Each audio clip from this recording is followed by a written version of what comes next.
Grab a coffee, pull up a chair, and let's get right into it.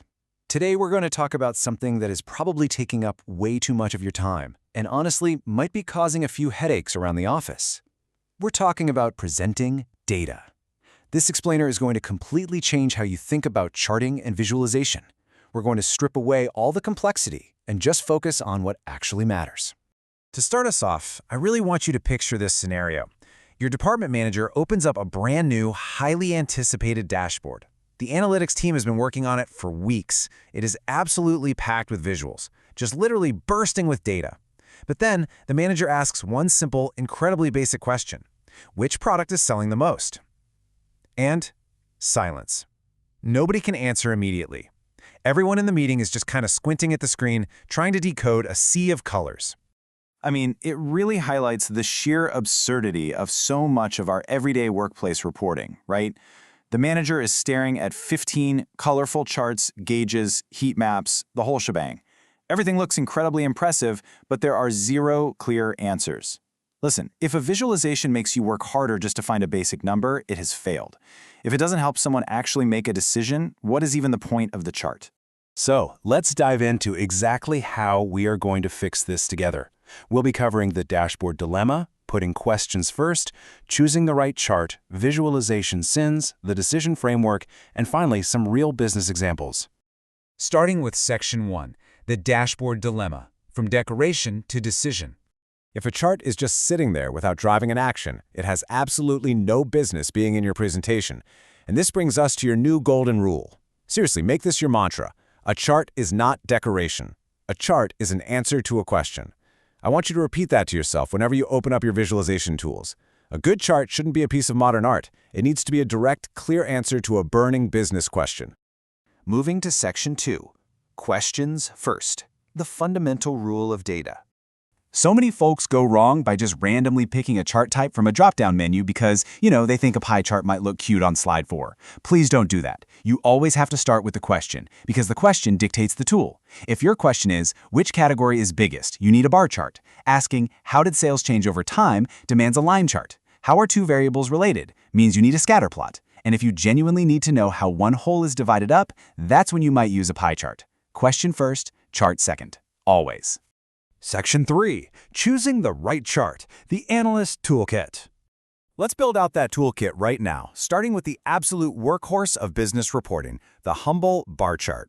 Look, it might not be the flashiest tool in the shed, but it is incredibly effective. Bar charts are just universally easy for the human brain to process when we're comparing categories.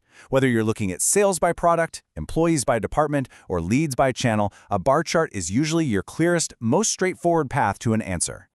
Next up, when you are looking at time, you absolutely need a line chart.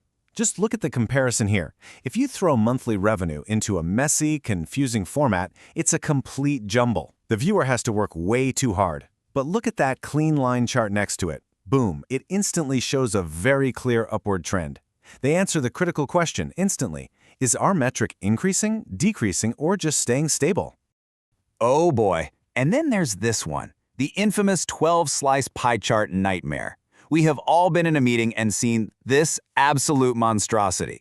Let's be real. If your audience needs a literal magnifying glass and a highly complex color-matching key just to figure out which tiny 2% sliver represents your Q3 profits, the pie has already failed. It's virtually impossible for the human eye to compare similar-sized slices when they're crammed together like that. Instead, this is what a clean part-to-whole relationship should actually look like. Whether you use a pie chart or a donut chart, which is really just a pie chart with the center hollowed out, it only works when you limit it to just a few clear, highly meaningful categories. You want someone to instantly grasp the proportions without doing any mental gymnastics.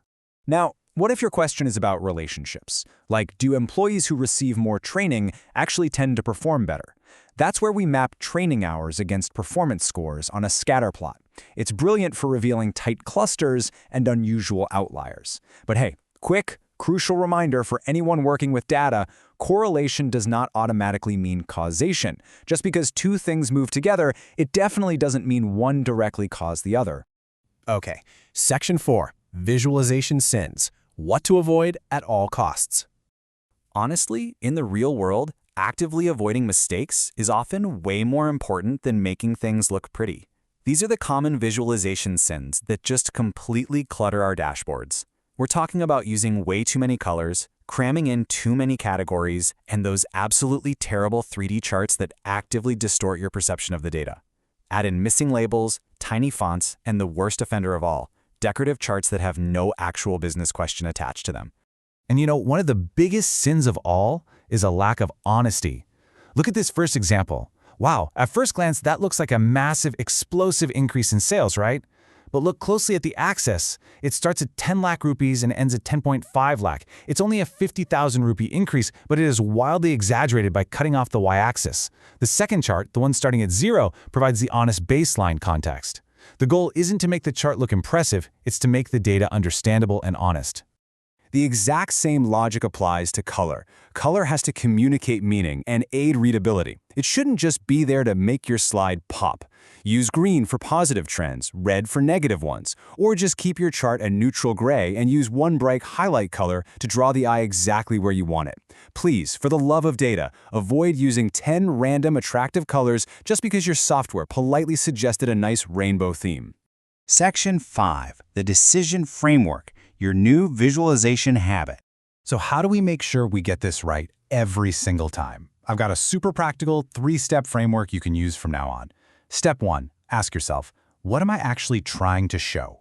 Step 2, pick the chart type based directly on that answer. Is it a trend, a comparison? And step 3, the ultimate hurdle, the 5-second test. If someone looks at your chart and cannot understand the main takeaway in 5 seconds flat, you need to simplify it.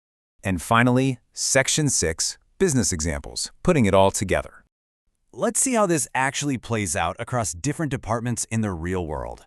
It is fascinating how the exact same data tells an entirely different story depending on what you're trying to answer. HR is looking at an attrition trend, so they need a line chart.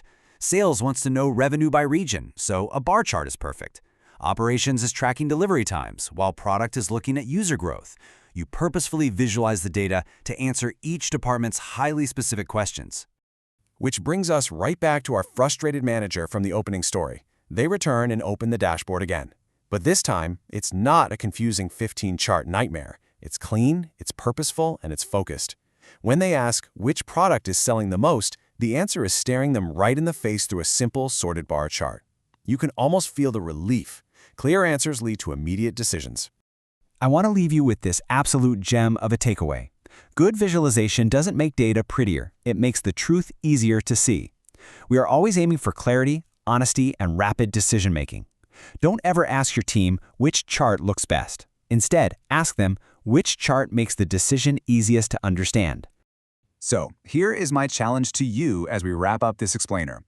If we pulled up your team's dashboard right now, today, would it pass the 5-second test? Take a hard look at your reporting this week and apply this framework. Start with the question, skip all the decoration, and just make the truth easy to see. Trust me, you'll save everyone a whole lot of time. Thanks for joining me, and happy charting!